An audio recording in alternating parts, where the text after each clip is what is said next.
আসসালামু আলাইকুম প্রিয় শিক্ষার্থী বন্ধুরা, আজকে আমরা শিখব যে সি এর উচ্চারণ আসলে কখন ক হয়।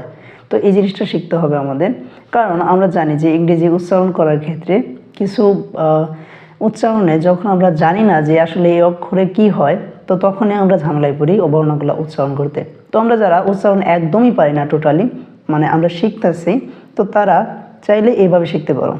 তো দেখো যে সি এর পর যদি কি কি থাকে ভাইয়া, এ ও ইউ এল এবং টি এবং ইত্যাদি থাকে, তাহলে ওই সি এর উচ্চারণ হবে ক। ওই সি এর উচ্চারণ কি হবে ভাইয়া? ক।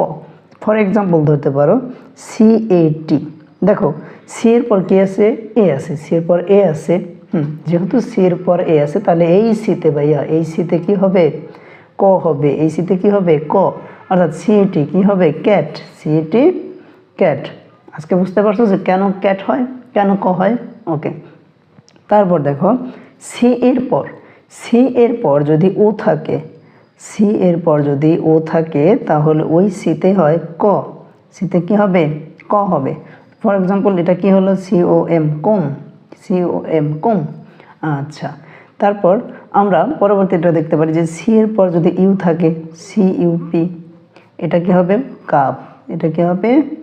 কাপ। কারণ দেখো সি এর পর ইউ আছে, দেখো সি এর পর ইউ থাকলে সিতে কি হবে? ক। এটা কি হবে? ক। তারপর সি এর পর যদি ও এল থাকে, সি এর পর যদি এল থাকে, তাহলে কি হয়? যেমন আমরা এটা লিখতে পারি ভেহিকল। ভেহিকল। তো এই শব্দে দেখো তুমি এইটা খেয়াল করো শুধুমাত্র যে সি এর পরে কি আছে? এল আছে, তো সিতে কি হবে? ক। তাহলে এটা কি হলো? ভেহিকল। ভেহিকল।